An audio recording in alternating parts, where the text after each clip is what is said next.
Eleanor Morrison's coffee mug slipped from her arthritic fingers, shattering against the asphalt as she stared at the impossible sight before her.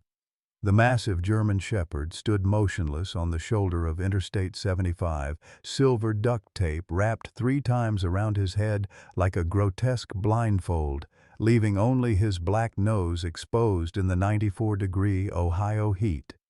This wasn't abandonment. This was calculated cruelty.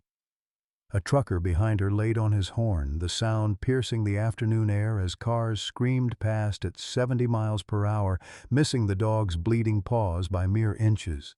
The animal's ribs pressed through matted fur like prison bars, each shallow breath a struggle against exhaustion and dehydration. At 62, Eleanor had seen her share of suffering during 30 years as a pediatric nurse.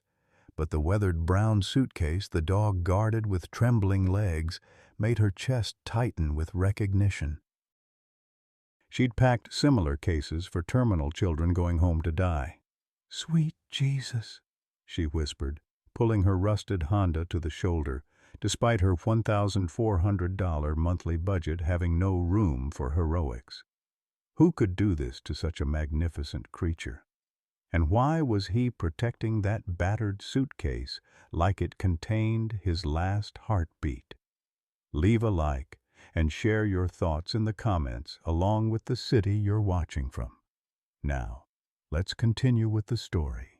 Eleanor Morrison had learned to measure her life in small portions since Robert's funeral 2 years ago. At 62, she rationed everything: coffee to last the week, heat to keep the bills manageable, and hoped to survive another lonely day in the 3-bedroom house that echoed with 35 years of marriage now reduced to photographs and phantom conversations. "Morning, sweetheart," she still whispered to Robert's empty chair each dawn, pouring 2 cups of coffee out of habit before dumping the second one down the sink. The routine had become her anchor in a world that seemed determined to forget women like her. Widowed, fixed income, invisible to a society that worshipped youth and productivity. Her $1,400 monthly Social Security check stretched like taffy between the mortgage payment Robert had promised would be paid off by retirement, the prescription medications that kept her heart beating irregularly but beating nonetheless, and the groceries that increasingly consisted of generic brands and apologetic choices. The arthritis in her hands made opening pill bottles a daily humiliation, each twist of the cap a reminder that independence was a luxury she could no longer afford. The volunteer work at Riverside Animal Shelter on Tuesdays and Thursdays provided her only escape from the suffocating silence. There, surrounded by abandoned souls who didn't judge her worn sneakers or outdated wardrobe, Eleanor found purpose in cleaning kennels and socializing traumatized animals. The irony wasn't lost on her. She was practicing for her own eventual fate.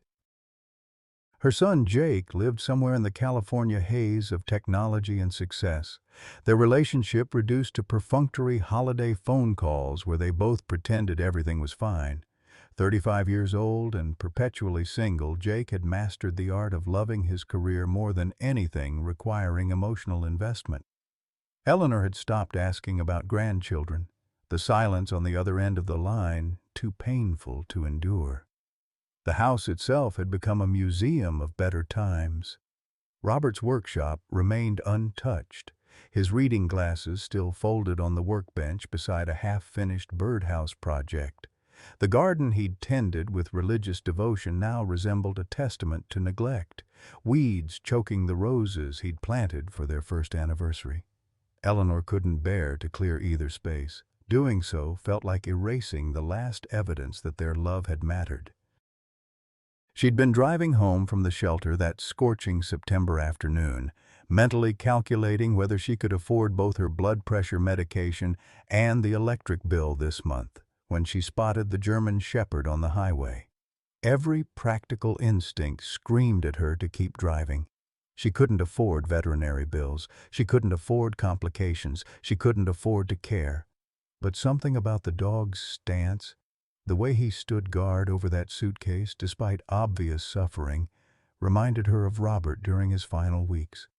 Protecting what mattered most, even when protecting it cost everything.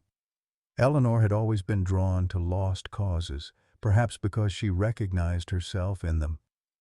"Back in my day, we didn't drive past suffering just because it was inconvenient," she murmured, Robert's voice echoing in her memory as she pulled over. The German Shepherd didn't growl when Eleanor approached, which somehow made the situation more heartbreaking. His massive frame, easily 88 pounds when healthy, trembled with exhaustion as she knelt beside him on the scorching asphalt. The duct tape around his eyes had been wrapped with methodical cruelty, tight enough to leave deep indentations in his black and tan fur. "Easy now, beautiful," Eleanor whispered, her voice carrying the same gentle authority she'd used with frightened children during her nursing career. "Nobody's going to hurt you anymore." The dog's ears, one perfectly erect, the other bearing the telltale droop of old injury, swiveled toward her voice, but he remained motionless beside the weathered suitcase. Eleanor's arthritic fingers fumbled with the tape's edge, each careful peel revealing more evidence of deliberate torture. 3 complete layers, applied with surgical precision to ensure maximum helplessness. When the final strip came free, the dog blinked rapidly against the harsh sunlight, his brown eyes clouded with pain, and something Eleanor recognized from her pediatric ward. The careful wariness of someone who'd learned that trust was a luxury that brought consequences. "There we go, sweetheart," she murmured, offering water from her emergency bottle. The dog watched the precious liquid spill onto the hot pavement, but didn't move to drink. Instead, his gaze returned to the suitcase, body positioning itself protectively between Eleanor and his mysterious cargo. 20 minutes later, in Dr. Sarah Chen's veterinary clinic, Eleanor learned the full extent of the damage. Dehydration severe enough to require IV fluids, infected wounds on all 4 paws from walking on hot asphalt, old rib fractures that had healed improperly, malnutrition suggesting weeks of inadequate feeding. The estimate, $3,200, represented more than 2 months of Eleanor's Social Security income. "I'll figure it out," Eleanor heard herself saying, though her checking account held exactly $847. Dr. Chen, a kind woman in her 40s who'd seen too many good intentions crash against financial reality, offered a payment plan with the gentle diplomacy of someone delivering bad news to hopeful families. The dog, whom they'd temporarily named Titan based on his size and bearing, refused to eat or drink until Eleanor opened the suitcase in the examination room. What she discovered inside made her gasp, then sink into the plastic chair as if her legs had forgotten their purpose.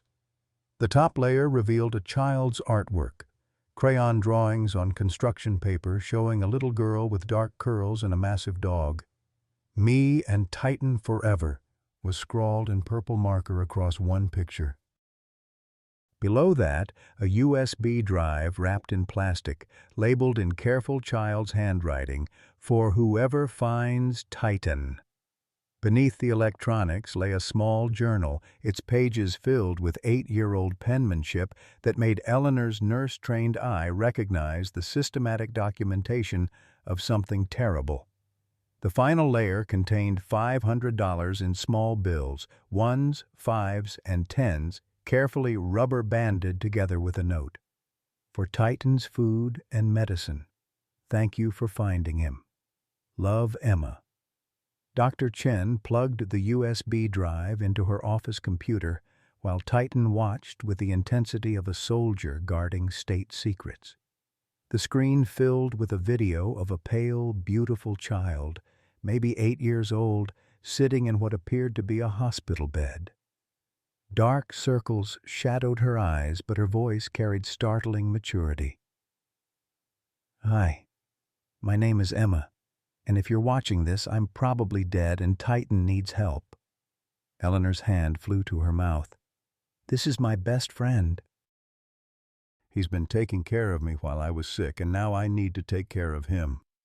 The video showed Emma demonstrating Titan's training, how he could detect seizures, open doors, even dial 911 by pressing specific buttons on a modified phone. "He saved my life 23 times, Emma continued matter-of-factly. "He knows 47 different commands, and he's the smartest dog in the whole world." But it was the final segment that made Eleanor's blood run cold. Emma's voice dropped to a whisper as she looked directly into the camera. "If something happens to me, Marcus will try to get rid of Titan.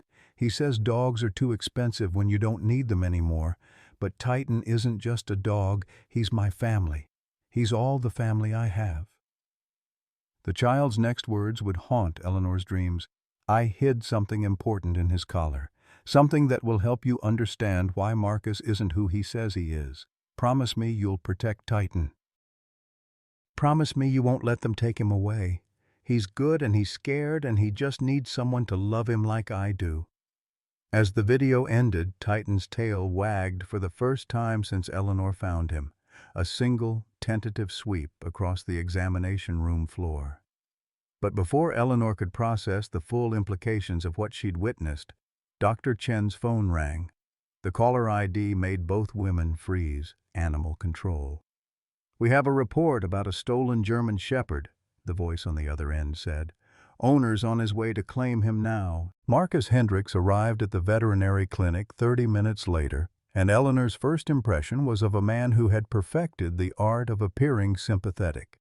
Tall and lean, with prematurely gray hair and expensive but understated clothing, he carried himself with the careful posture of someone accustomed to being believed.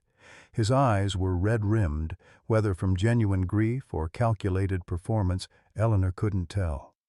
"Thank God you found him," Marcus said, his voice breaking in exactly the right places as he approached Titan's kennel. "I've been searching everywhere since he ran away." Emma would be heartbroken knowing he was out there alone. He produced a leather folder containing official-looking documents, microchip registration, veterinary records, and what appeared to be adoption papers bearing both his name and Emma's. Titan's reaction was immediate and unmistakable. The dog pressed himself against the back of the kennel, every muscle tensed in a way that made Eleanor's nursing instincts scream warnings. This wasn't the behavior of a beloved pet reuniting with his owner. This was prey recognizing a predator. "He's traumatized from being on the street," Marcus explained smoothly, noting Eleanor's expression. "The poor thing has been through so much since Emma passed. Cancer, you know. 8 years old." His voice caught convincingly. "She made me promise to take care of Titan, but he's been inconsolable since we lost her. Ran off during a thunderstorm 3 days ago." Dr. Chen examined the paperwork with professional thoroughness, while Eleanor watched Marcus's performance with growing unease. Every gesture was perfect, the bereaved father maintaining composure for appearances while genuine anguish flickered beneath the surface. But something about his story felt rehearsed, polished in the way that only repeated telling could achieve. "I appreciate everything you've done for him," Marcus continued, turning to Eleanor with practiced gratitude. "The veterinary bills, the care, please let me reimburse you. Money's tight since Emma's treatment, but Titan is all I have left of her." The moment Marcus reached for his wallet, Eleanor made a decision that would change everything. "I'd like to see more pictures of Emma with Titan," she said quietly. "From before she got sick." Marcus hesitated for exactly 2 heartbeats too long. "Of course. They're on my phone, but the battery died on the drive here. I can show you tomorrow." His smile remained perfect, but Eleanor caught the flash of calculation in his eyes. "That's fine," Eleanor said. "Dr. Chen, could we keep Titan overnight for observation? Given his condition when I found him, I'd feel better knowing he's stable before any transitions." "Absolutely," Dr. Chen agreed, though Eleanor suspected the veterinarian was also sensing something amiss. "Standard protocol for severe dehydration cases." Marcus's mask slipped for just an instant. a tightening around his eyes that Eleanor recognized from her years dealing with abusive parents in the pediatric ward. "I really think he'd be more comfortable at home, with familiar surroundings." "Sir," Dr. Chen said diplomatically, "Titan needs IV fluids and antibiotics. Without overnight monitoring, we could lose him. I'm sure Emma would want what's best for his health." The mention of Emma's name caused another micro-expression Eleanor almost missed, not grief, but irritation, as if the child's memory was an inconvenience rather than a treasured connection to the dog he claimed to love. After Marcus left with promises to return in the morning, Eleanor made 2 phone calls that would unravel everything. The first was to her son Jake in California, swallowing her pride to ask for legal advice. The second was to her friend Margaret at Child Protective Services, a relationship dating back to Eleanor's hospital days when they'd worked together on abuse cases. "Maggie, I need you to run a name for me. Marcus Hendricks claims to have adopted a little girl named Emma who died of cancer recently." Eleanor described the situation while watching Titan through the kennel window. The dog had finally accepted water but still wouldn't eat, his attention focused entirely on the suitcase Eleanor had insisted on keeping nearby. Margaret's response chilled Eleanor's blood.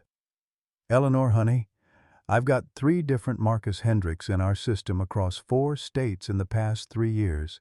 None of them completed adoptions, all applications withdrawn after initial screening, and there's something else. We've had reports of men matching that description attempting to claim children from foster care using fraudulent documentation."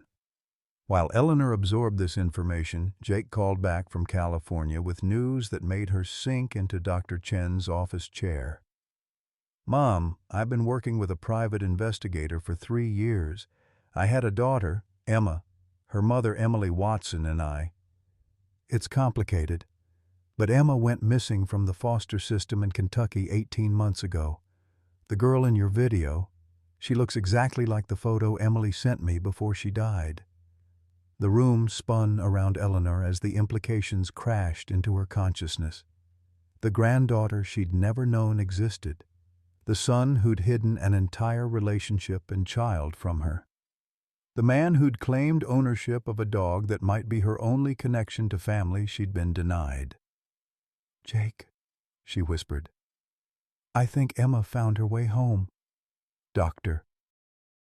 Chen entered the office as Eleanor ended the call, her expression grave. "I've been examining Titan more thoroughly. These injuries, they're not from being lost on the street. The rib fractures show a pattern consistent with systematic abuse. And Eleanor, there's something else. I found a second microchip embedded deeper in his shoulder. This one isn't registered to Marcus Hendricks." As if summoned by their conversation, Titan began to howl, a sound so human and heartbroken that both women stopped breathing. Through the kennel window, they could see him standing over the suitcase, his massive head tilted toward the ceiling as he sang what could only be described as a funeral dirge. "He's calling for her," Eleanor whispered, understanding flooding through her. "He's calling for Emma." Outside, Marcus Hendricks sat in his car across the street, making phone calls to numbers that wouldn't appear on any legitimate contact list. Jake Morrison's red-eye flight from San Francisco landed at Dayton International at 6:47 a.m., and Eleanor barely recognized the hollow-eyed man who emerged from the terminal. Her son had always been lean, but now he appeared gaunt, his expensive software engineer wardrobe hanging loose on a frame that spoke of too many skipped meals and sleepless nights. When he embraced her in the parking garage, she felt the tremor in his hands that she remembered from his childhood nightmares. "Tell me everything," Jake said, as they drove toward the veterinary clinic, his voice carrying the controlled desperation of someone who'd spent 3 years chasing ghosts. "Every detail about the video, about this Marcus character, about what Emma said." Eleanor recounted the previous day's events while Jake studied photographs on his phone. images of a young woman named Emily Watson and a little girl whose dark curls and serious expression matched the child in Emma's video perfectly. "Emily sent me these pictures right before she died in that car accident," Jake explained, his voice breaking. "I was 26, scared, making every excuse not to be a father. By the time I realized what I'd thrown away, they were both gone." The private investigator Jake had hired, Robert Sterling, met them at Dr. Chen's office with a briefcase full of documentation that painted a horrifying picture.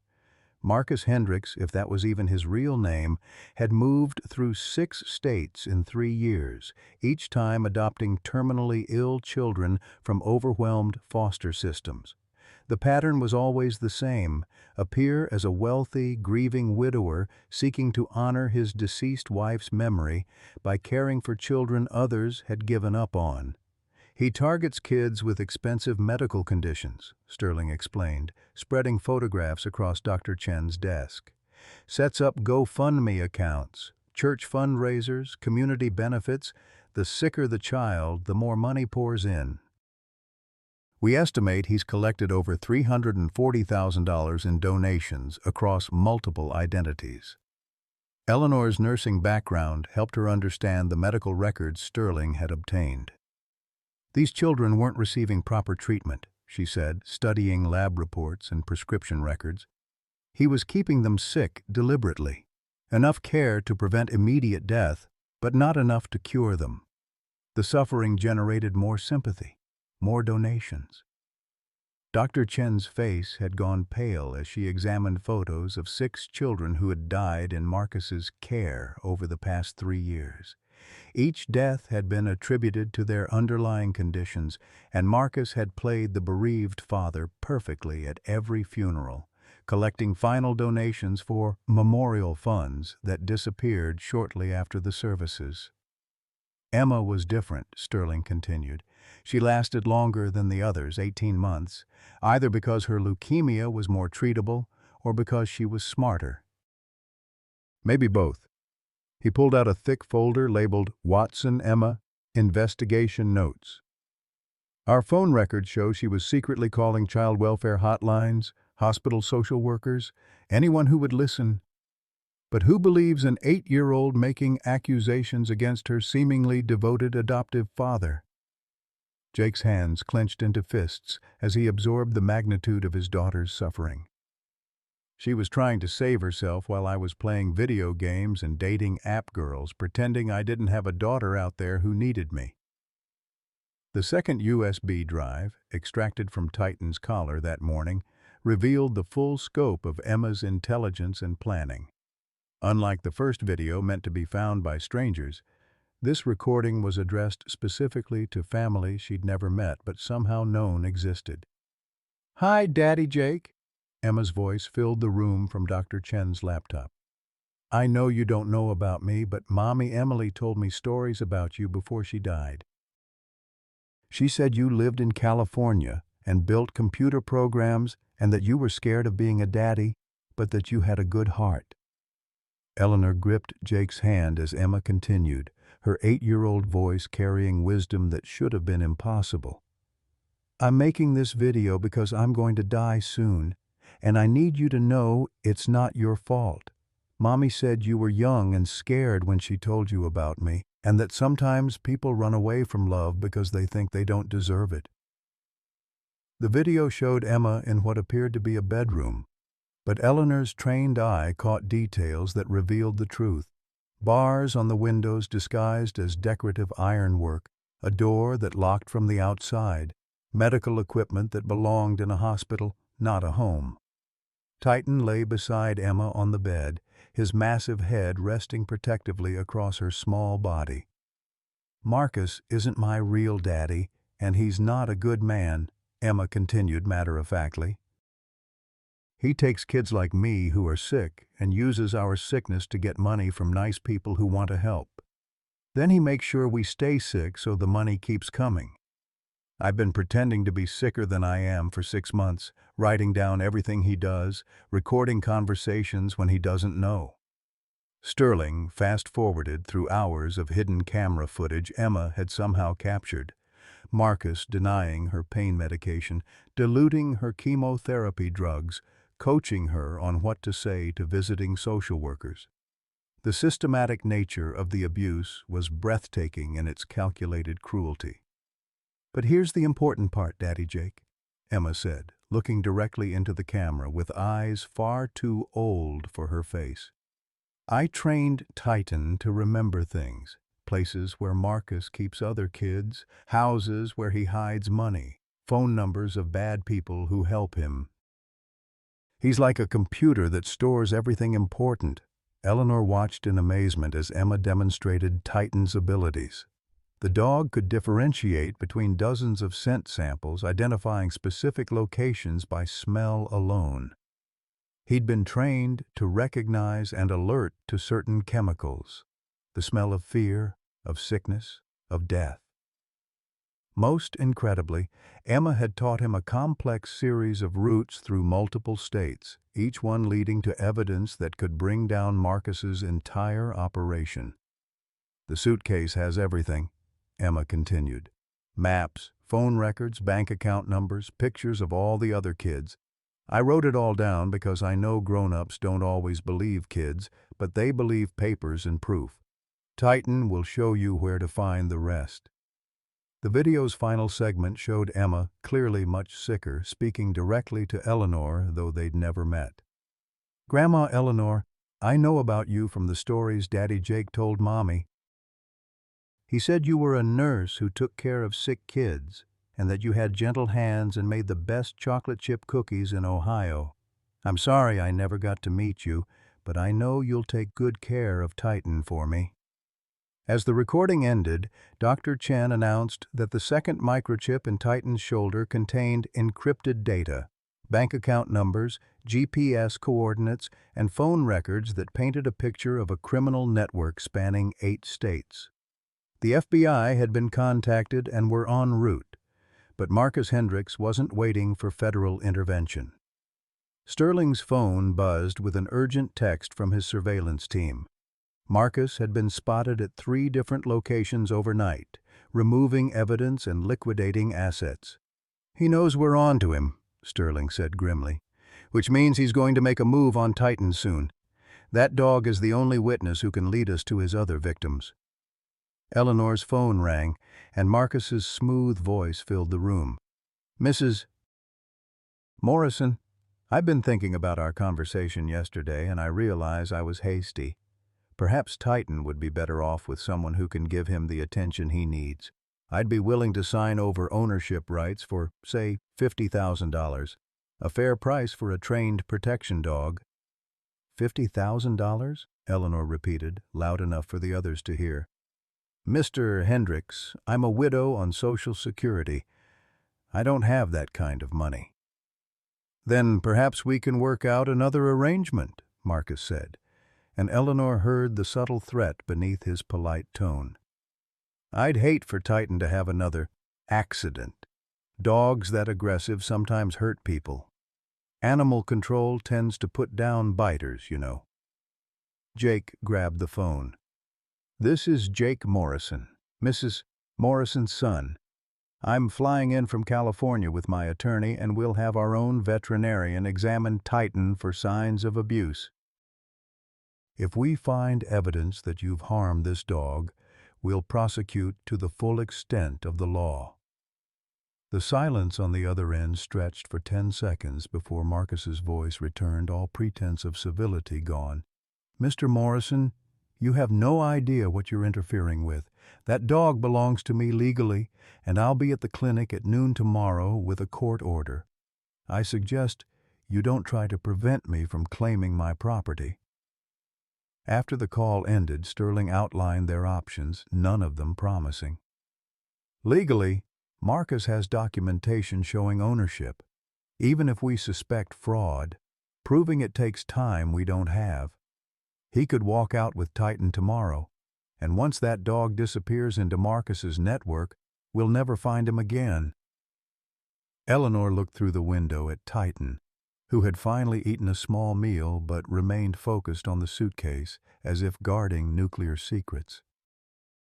The dog's brown eyes met hers, and she saw something that reminded her of the terminally ill children she'd cared for, the look of someone who understood they were running out of time but refused to give up hope. "There's something else," Dr. Chen said quietly, holding up a piece of paper. "I found this, tucked into the lining of the suitcase. It's a will, handwritten and notarized by someone at Cincinnati Children's Hospital. Emma left everything to whoever saves Titan and specifically requests that he never be returned to Marcus under any circumstances." Jake studied the document, tears streaming down his face as he read his 8-year-old daughter's final wishes. She knew. Somehow, she knew we'd find each other through him. Outside, unknown to them, Marcus Hendricks sat in a rental car with Ohio plates, speaking into a burner phone. "The situation is compromised. Activate the contingency plan. I need a clean exit, and I need the Morrison family to understand the consequences of interfering with my business." As darkness fell over Dayton, 3 families, Eleanor's, Jake's, and the shadow family Emma had created through love and loss, prepared for a battle that would determine not just Titan's fate, but the future of the criminal network that had destroyed so many innocent lives. The clock was ticking toward noon tomorrow, and Eleanor Morrison was about to discover that sometimes love requires a person to fight with weapons they don't possess against odds they can't win. The emergency custody hearing convened at 10 a.m. in Judge Patricia Hayes's courtroom, packed beyond capacity with local news crews, animal rights activists, and community members who'd heard Eleanor's story through social media.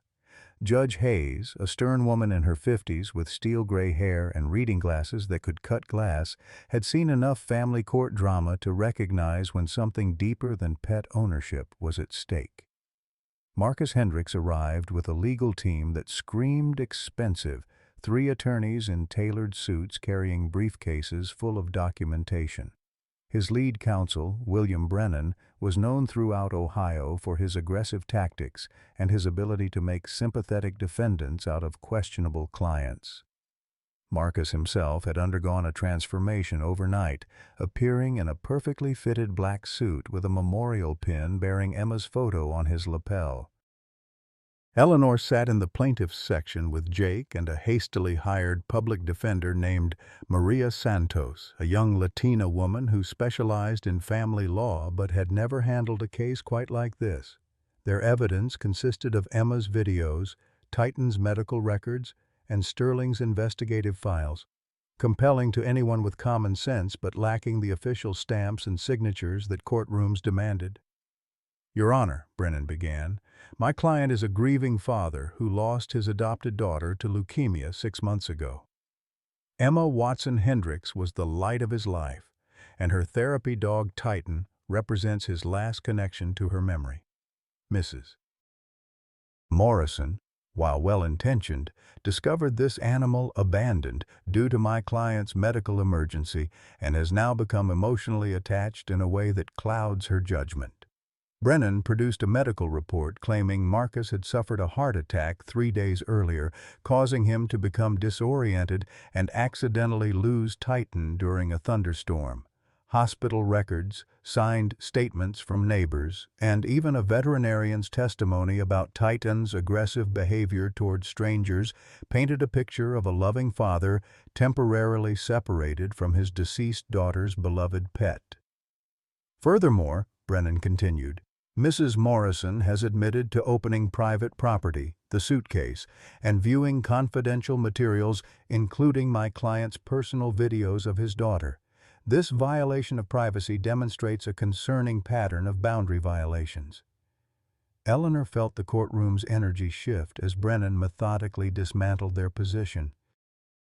Every piece of evidence they'd thought was damning had been explained away with documentation that looked frustratingly legitimate.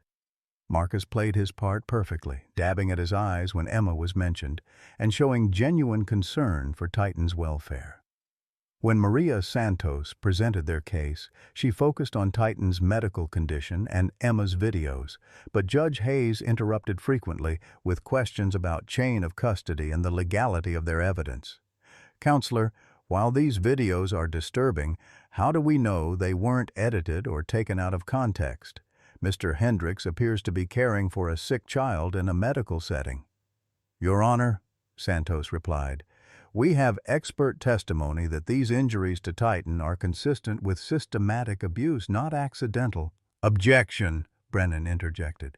Dr. Chen is a veterinarian, not a forensic expert qualified to determine the source of historical injuries. And regarding the child's allegations, Your Honor surely recognizes that terminally ill children often experience confusion, paranoia, and false memories due to their medication regimens. Eleanor watched in horror as everything Emma had fought to preserve was being systematically destroyed by legal technicalities. But then Sterling burst through the courtroom doors with an FBI agent named Rebecca Torres carrying boxes of evidence that would change everything. Your Honor, Agent Torres announced, we need to halt these proceedings immediately. We have obtained federal warrants for Marcus Hendricks's arrest on charges of human trafficking, fraud, and conspiracy. The evidence presented here today is part of an ongoing federal investigation into a multi-state child exploitation ring. The courtroom erupted in chaos. Marcus's lawyers immediately huddled around their client while Judge Hayes called for order. Agent Torres approached the bench with documentation that made the judge's eyebrows rise progressively higher as she read, Mr. Hendricks, Judge Hayes said, her voice cutting through the noise. It appears the federal government has some questions for you. Bailiff, please escort Mr. Hendricks into custody pending resolution of these federal charges. But Marcus had anticipated this moment. As the bailiff approached, he stood calmly and addressed the court. Your Honor, I invoke my right to make a statement before being taken into custody. The people in this courtroom deserve to understand the truth about what I've been trying to accomplish. Judge Hayes, against the urgent whispers of Agent Torres, allowed Marcus to speak. What followed was a performance that demonstrated exactly why he'd been so successful for so long. Ladies and gentlemen, Marcus began, his voice carrying the perfect blend of dignity and pain, I am not the monster they're trying to paint me as. 3 years ago, I lost my wife Sarah and my 7-year-old daughter Amy in an accident that was entirely my fault. I was drinking, I was driving, and I destroyed the only things in this world that mattered to me. The courtroom fell silent as Marcus's voice broke convincingly. After that, I wanted to die. But then I realized that God had kept me alive for a purpose. There are children in this world. Sick children, abandoned children. Children that the system has given up on, who need someone to love them in their final days. Emma wasn't my biological daughter, but I loved her as if she were Amy reborn. Eleanor felt sick as she watched community members nodding sympathetically. Marcus was transforming his criminal enterprise into a charitable mission before their eyes. Did I make mistakes? Yes. Did I sometimes struggle with depression and make poor decisions about Emma's care? Perhaps. But every day I spent with that little girl was dedicated to giving her love and dignity that the foster system had denied her. When she died in my arms, calling me Daddy and thanking me for taking care of her, I knew that whatever mistakes I'd made were forgiven. Marcus looked directly at Eleanor with what appeared to be genuine compassion. Mrs. Morrison, I understand your attachment to Titan. Emma would be happy knowing that someone else could love him. But taking him from me is like losing Emma all over again. I'm begging you, as one person who has lost everything to another, please, don't take away the last piece of my daughter's heart. The courtroom was completely silent, except for the sound of several people crying. Eleanor felt the weight of public opinion shifting against her, and she understood how Marcus had manipulated so many people for so long. He wasn't just a criminal, He was a master manipulator who could make his victims' families feel guilty for seeking justice.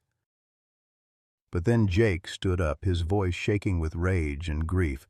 "Your Honor, may I respond to Mr. Hendrick's statement?" Judge Hayes nodded, and Jake walked to the center of the courtroom. "Mr. Hendricks, you just told us about losing your daughter, Amy, and how that led you to care for other children. But you left out one important detail. Emma wasn't just some foster child you rescued. She was my daughter." The courtroom gasped as Jake continued. "Emma Watson was born 8 years and 4 months ago to Emily Watson, a woman I loved and abandoned when I was too scared and selfish to be a father. When Emily died in a car accident, an accident she had while fleeing from you, according to police reports, Emma entered the foster system. You didn't save her, Mr. Hendricks. You stole her." Jake pulled out his phone and played audio from Emma's hidden recordings. Marcus's voice filled the courtroom, cold and calculating. "Stop crying or I'll give you something to cry about. Those people donated money because they think you're dying. If you start looking healthy, the money stops coming. Do you want to end up back in foster care?" The transformation in the courtroom was instantaneous. The sympathy Marcus had carefully cultivated evaporated as people heard his real voice, his real attitude toward the child he claimed to have loved. Eleanor watched his mask slip completely as he realized his performance had failed. "That recording is taken out of context," Marcus said desperately, but his smooth confidence had cracked. "Emma was having a bad day and I was trying to motivate her to—" "To what?" Jake interrupted. "To stay sick so you could keep collecting money from people who thought they were helping a dying child. To pretend to love a man who killed her mother and was slowly killing her too?" Agent Torres stepped forward with handcuffs as Judge Hayes made her decision. "Mr. Hendricks, you are hereby remanded to federal custody. All claims to ownership of the animal known as Titan are suspended pending investigation. Mrs. Morrison, temporary custody is granted to you until this matter can be resolved through proper channels." As Marcus was led away in handcuffs, he looked back at Eleanor with an expression of pure hatred. "This isn't over," he said quietly.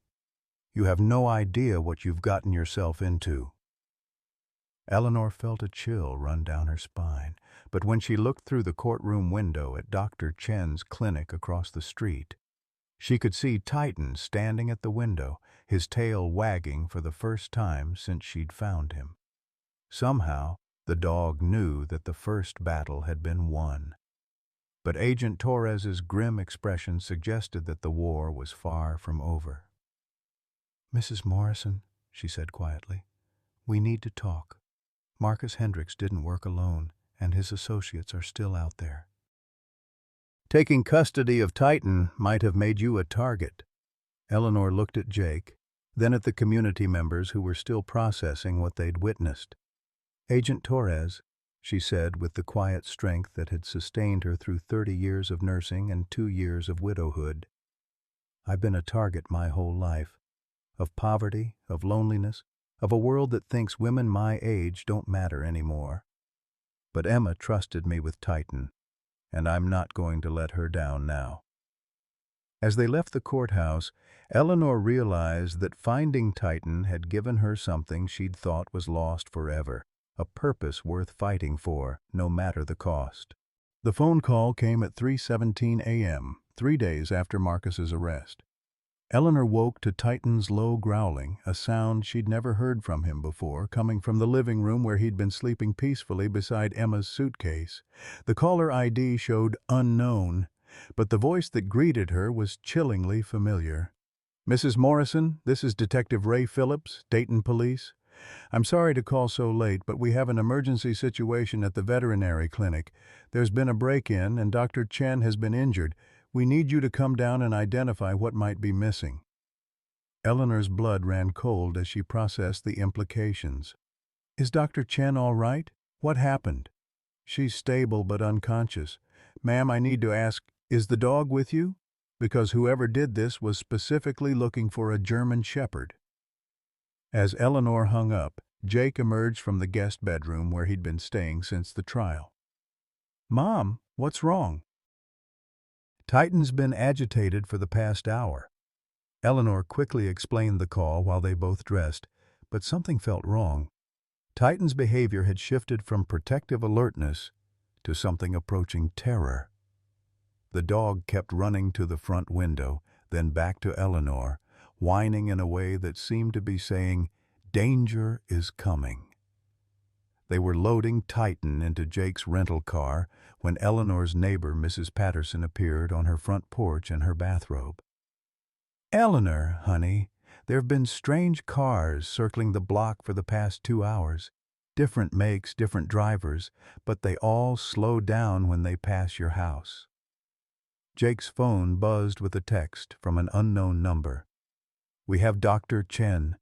Bring the dog to Riverside Park, East parking lot, alone. You have 30 minutes or she dies. Come armed and she dies. Tell anyone and she dies." Eleanor felt the world tilt as Jake showed her the message. This wasn't a random break-in. This was a coordinated attack by Marcus's associates, and Dr. Chen was paying the price for helping them. "We have to call Agent Torres," Eleanor said, but Jake was already shaking his head. "Mom, if they have Dr. Chen, calling the FBI could get her killed. These people have been running this operation for years. They're not amateurs." He looked at Titan, who was pressed against Eleanor's side as if trying to shield her from invisible threats. "But maybe we don't have to go in blind." Jake called Robert Sterling, the private investigator who'd been monitoring Marcus's network. "Sterling, we need everything you have on Marcus's associates. Names, locations, methods. They've escalated to kidnapping." What Sterling revealed over the next 15 minutes painted a picture of a criminal organization that made Marcus look like a small-time operator. The network included corrupt social workers, dirty cops, and medical professionals who falsified records for the right price. Dr. Chen had unknowingly been treating victims of the trafficking ring for months, and her computer contained medical records that could expose the entire operation. "The good news," Sterling said, "is that Titan knows these people. Emma trained him to recognize the scents and voices of Marcus's entire network. If anyone can lead you to Dr. Chen, it's him." Eleanor looked at the massive German Shepherd, whose brown eyes seemed to understand the gravity of their situation. "Jake, I know you think I'm just a foolish old woman, but I've seen things during my nursing career that would break most people. I've held dying children while their parents made impossible choices. I've stood up to abusive fathers who thought they could intimidate me. I am not leaving Dr. Chen to die because I was too scared to act." Before Jake could protest, Eleanor's phone rang again. This time the caller ID showed Dr. Chen's clinic number. "Mrs. Morrison?" The voice was weak, but unmistakably Dr. Chen's. "Please don't come. They want Titan. But it's not just about the dog. They think he can lead them to where Marcus hid money and evidence. If they get him, they'll—" The line went dead. Jake made the decision that would define everything that followed. "Mom, we're not going to Riverside Park. We're going to end this." He pulled out his laptop and showed Eleanor a satellite map of the industrial district where Sterling's surveillance had tracked several of Marcus's associates. "If they took Dr. Chen, she's probably being held at one of these warehouses. Titan can track her scent." They drove through the empty streets of Dayton at 4 a.m., Titan's massive head sticking out the passenger window as he sampled the air. Eleanor had never felt more alive or more terrified in her 62 years. Every instinct told her to call the police, the FBI, anyone with training and weapons. But every time she looked at Titan's determined expression, she remembered Emma's words, "He protects what matters most." The warehouse district was a maze of abandoned buildings and empty lots where legitimate businesses gave way to operations that preferred darkness and isolation. Titan's behavior changed as they approached a cluster of buildings near the Miami River. His ears perked forward, his body tensed with recognition rather than fear. "He knows this place," Eleanor whispered as Jake parked 2 blocks away. "Emma must have been here before." They approached on foot, Titan leading them through shadows and abandoned loading docks with the confidence of someone who'd memorized every detail. Eleanor's arthritis screamed with every step, but adrenaline kept her moving forward. Jake carried the only weapon they had, a tire iron from his rental car, while Eleanor clutched her cell phone ready to call 911 if things went wrong. The building Titan led them to was supposedly vacant, but light leaked from windows on the 2nd floor, and they could hear voices arguing inside. Eleanor recognized one of them immediately, Marcus Hendricks, who was supposed to be in federal custody. "How the hell did they release him?" Jake whispered, but Eleanor was already putting pieces together from her years of watching courtroom dramas with Robert. Bail hearing.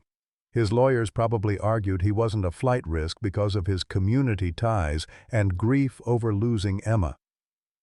Through a broken window they could see Dr. Chen tied to a chair, conscious but bleeding from a head wound. Marcus stood over her with 2 other men Eleanor didn't recognize, all of them focused on a laptop screen that appeared to show financial records. "The vet's computer has everything," Marcus was saying. "Medical records for all the kids, payment records, even communications with our contacts in other states. If the FBI gets this data, we're all going to federal prison for life." One of the other men, a heavy-set man with prison tattoos covering his arms, gestured toward Dr. Chen. "So why don't we just eliminate the problem and burn the building? Make it look like an electrical fire." Eleanor felt Jake tense beside her, but Marcus was shaking his head. "Because we still need the dog. That little brat Emma trained him to remember locations where I hid cash reserves. We're talking about $2 million spread across 6 states. Without Titan, that money stays buried forever." The tattooed man laughed coldly.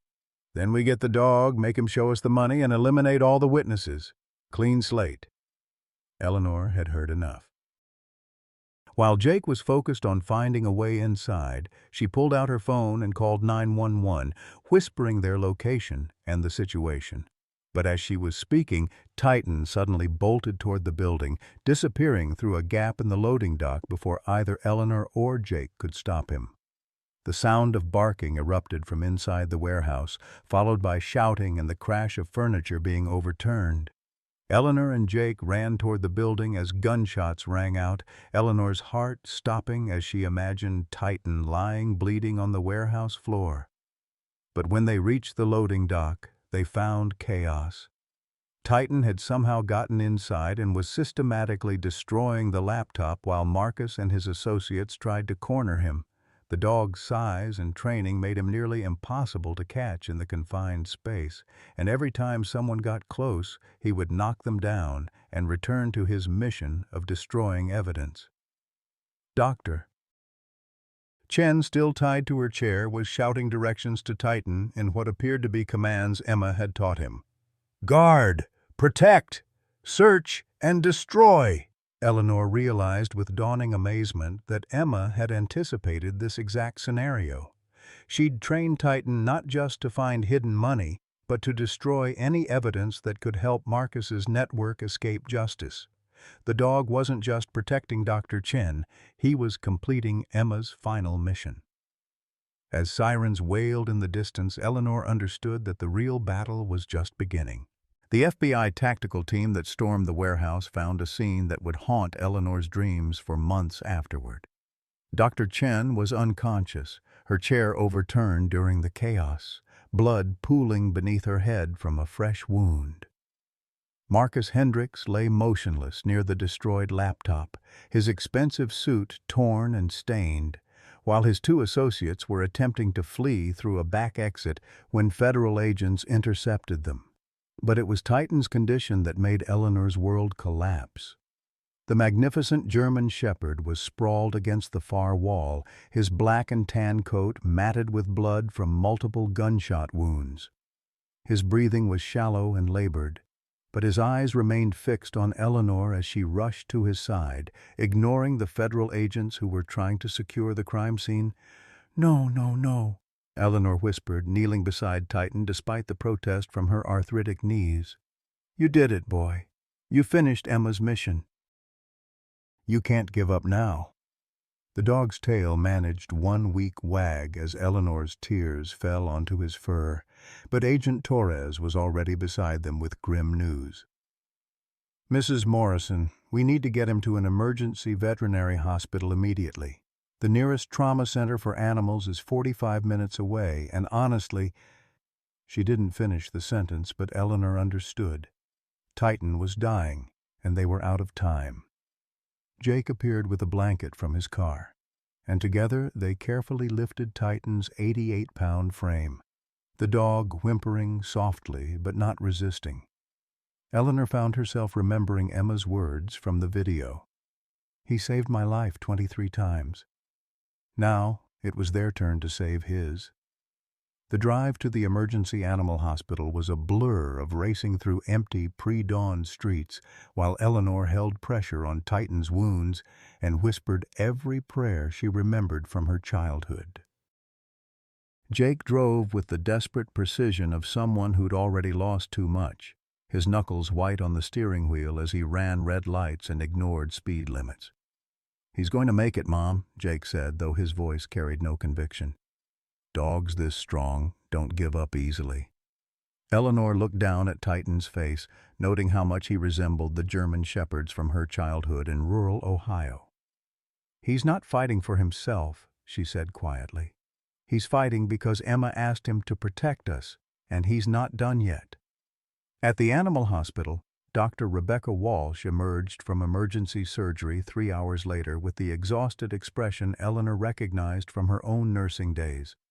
The look of someone who'd fought death and wasn't sure who'd won. "He's stable but critical," Dr. Walsh explained. 3 gunshot wounds. 1 grazed his shoulder, 1 went through his hind leg, and the 3rd is lodged near his spine. "We've stopped the bleeding, but the next 48 hours will determine if he survives." Eleanor and Jake took turns sitting beside Titan's recovery kennel, watching the steady rise and fall of his chest while machines monitored his vital signs. Agent Torres visited with updates on the investigation that revealed the true scope of what Emma and Titan had helped uncover. The laptop Titan destroyed contained financial records for the entire trafficking network, Torres explained. But what he didn't destroy, what Emma made sure would survive, was the evidence that leads us to the victims. We've identified 17 children who were taken over the past 4 years. Thanks to Emma's documentation and Titan's training, we've located burial sites for 9 children who didn't survive, and we've found 3 children who are still alive in facilities across 4 states. The weight of those numbers settled on Eleanor like a physical burden. 17 children, 9 dead. 3 saved because an 8-year-old girl had the courage and intelligence to plan their rescue from beyond the grave. But the most devastating revelation came when Agent Torres shared what they'd learned from Marcus during his interrogation. "Mrs. Morrison, I need to prepare you for something difficult. Marcus has confessed to killing Emily Watson, Jake's girlfriend and Emma's mother. It wasn't a car accident. He ran her off the road when she tried to escape with Emma 3 years ago." Jake's face went white as he absorbed the implications. Emma knew. She knew he murdered her mother, and she still had the strength to plan all of this. Eleanor thought about the child in the videos, the calm, methodical way Emma had explained Titan's training, the careful documentation of abuse, the foresight to hide evidence in multiple locations. "She wasn't just 8 years old," Eleanor said. "She was a warrior who happened to be 8 years old." Dr. Walsh's updates over the next 2 days painted a picture of Titan's struggle that paralleled Emma's own fight for survival. The dog's body was trying to heal, but his spirit seemed broken by the loss of his primary mission. He refused food, barely acknowledged visitors, and spent most of his time staring at the empty space where Emma's suitcase should have been. "It's not uncommon," Dr. Walsh explained. "Dogs who've experienced severe trauma sometimes lose the will to fight, even when their bodies are capable of recovery. He needs a reason to live." Eleanor made a decision that surprised everyone, including herself. "I want to bring Emma's suitcase here, and I want to show Titan the news coverage of the children who were rescued because of what he and Emma did." Jake looked at her skeptically. "Mom, he's a dog. He can't understand news broadcasts." "He understood Emma's plan well enough to execute it perfectly," Eleanor replied. "He understood that destroying that laptop was more important than his own safety. Don't tell me he can't understand that his sacrifice meant something." That evening, Eleanor sat beside Titan's kennel with Emma's suitcase open, showing him each item while explaining what had happened. "Look, boy, this is Maria Santos. She's 8 years old. The FBI found her in a warehouse in Kentucky because you helped them understand Emma's maps." She held up newspaper clippings with photos of rescued children. "And this is Tommy Chen, he's 6, and Sarah Williams, she's 9. They're all alive because you and Emma were brave enough to fight back." For the first time in 3 days, Titan lifted his head and looked at the newspaper photos.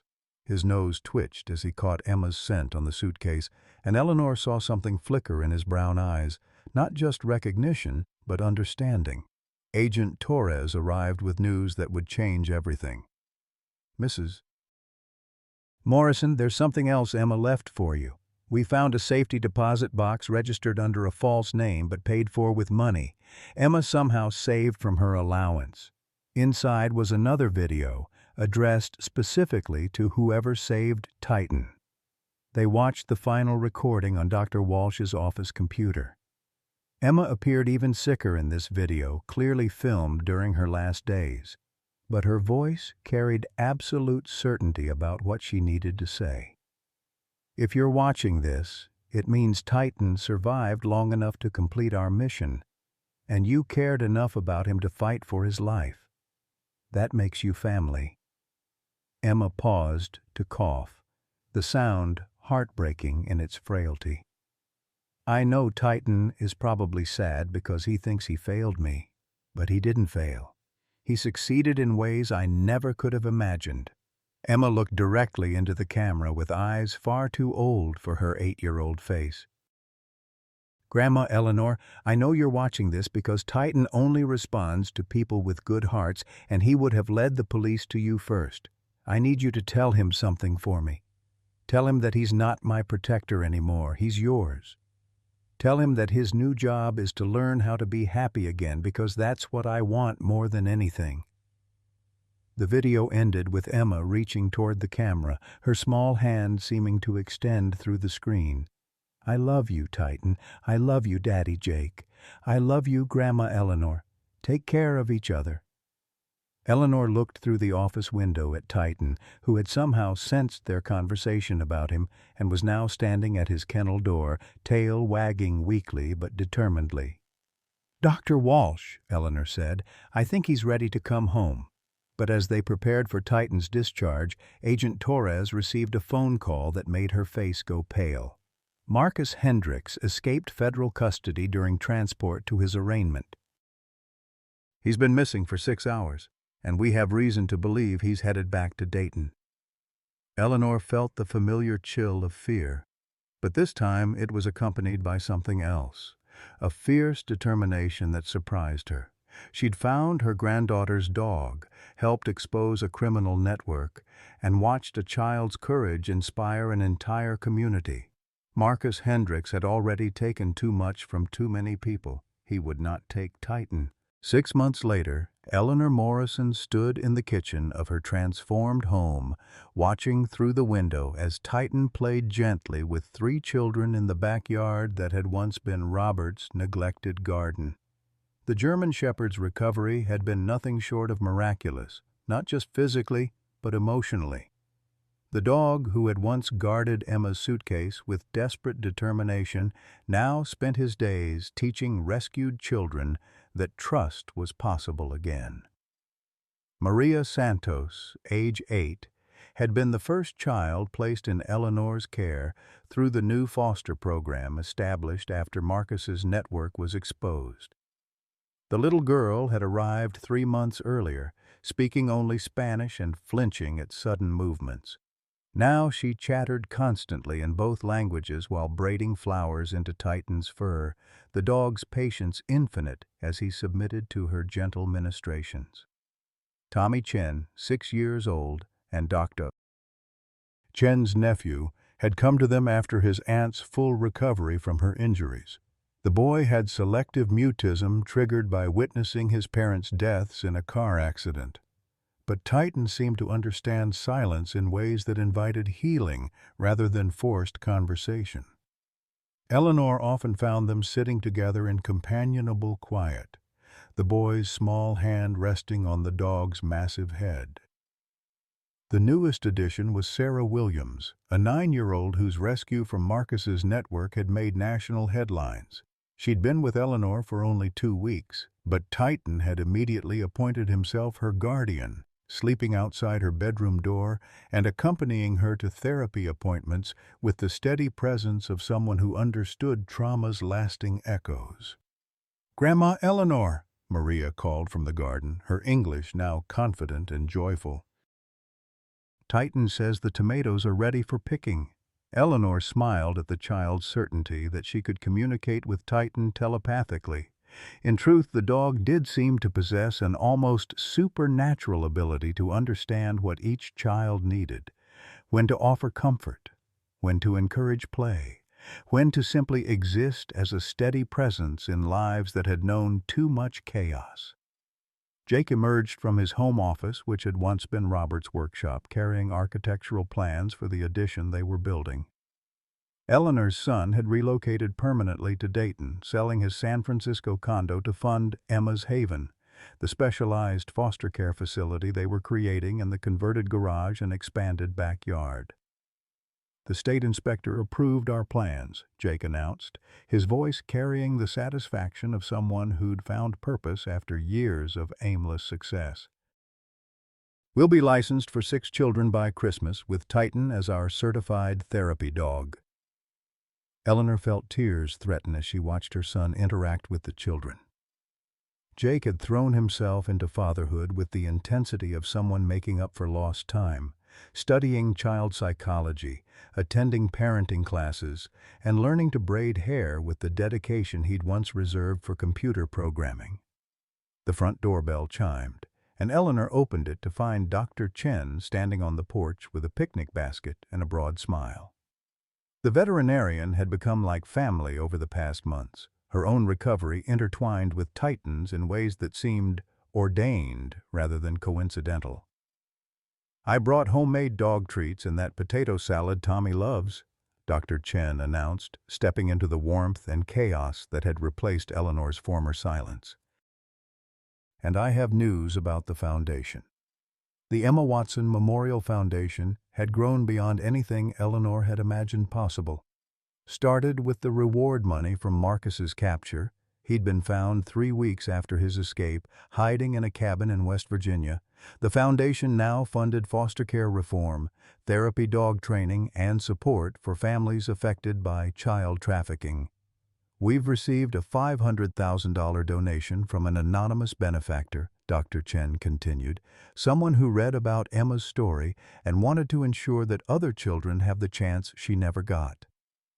Eleanor sank into her favorite chair, the same one where she'd once sat talking to Robert's photograph, now surrounded by the controlled chaos of children's laughter and Titan's protective presence. "Sometimes I can't believe this is my life," she admitted. 6 months ago, I was rationing coffee and talking to empty rooms. Through the window, she watched Titan demonstrate his newest trick to the children, a complex routine Emma had taught him that involved retrieving specific items in sequence. But now, instead of gathering evidence of abuse, He collected toys, books, and comfort items for children who needed reassurance that someone cared enough to notice their needs. Jake sat beside his mother, his own transformation evident in the laugh lines that had replaced the stress marks around his eyes. "Mom, I need to tell you something I should have said months ago. Finding Titan, learning about Emma, it didn't just give me a daughter's memory. It gave me back my mother." Eleanor reached for his hand, noting how his once soft programmer's fingers now bore the calluses of someone who built tree houses and assembled bicycles. "We gave each other back, sweetheart." Emma taught us that family isn't about perfection. It's about showing up. As evening approached, the household settled into routines that would have seemed impossible when Eleanor lived alone. Children completing homework at the kitchen table while Titan provided silent supervision. Bath time negotiations and bedtime story selections. The comfortable chaos of a house where love was measured not in quiet moments, but in laughter that filled every corner. Agent Torres called during dinner with updates that had become routine.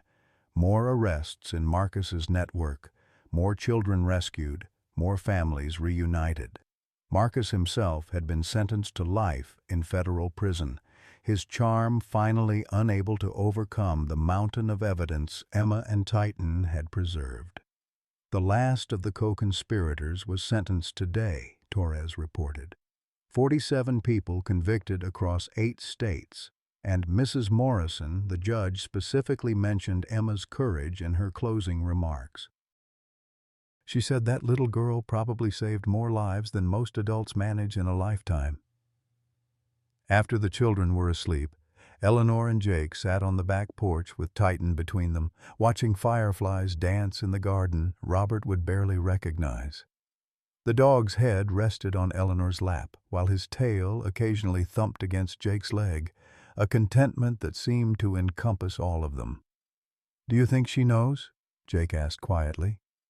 "Emma, do you think she knows what happened because of her plan?" Eleanor looked up at the stars, the same ones Emma had looked at during her final nights, and felt a certainty that surprised her with its strength. "I think she knew before it happened. I think that little girl understood something about love that most of us spend our whole lives trying to learn." Titan stirred in his sleep, making the soft, whimpering sounds that meant he was dreaming. Eleanor hoped those dreams were filled with a dark-haired girl who was finally safe, finally free, finally able to play without fear in fields where German shepherds could run forever under skies that held only love. "Back in my day," Eleanor whispered, using the phrase that had once been her shield against change, "we thought family meant blood and marriage certificates. Now I know it means choosing to love the broken pieces until they become whole again."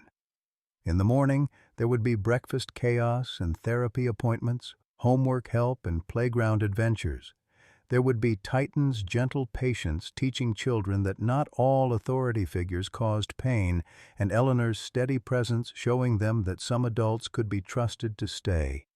But tonight, there was just this: peace earned through courage, love multiplied through sacrifice, and the quiet satisfaction of promises kept to a little girl who had saved them all. At 62, Eleanor Morrison thought her story was over. Widowed, alone, surviving on $400 a month, talking to empty rooms where laughter used to live.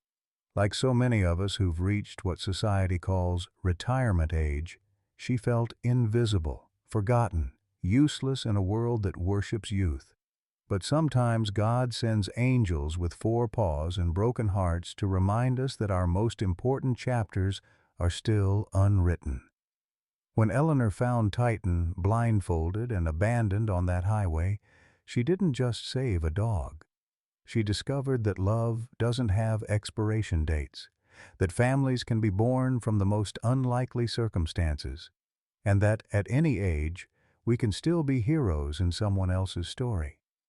Her courage to stop, to care, to fight for what was right, transformed not just her own life, but the lives of countless children who needed someone to believe they mattered.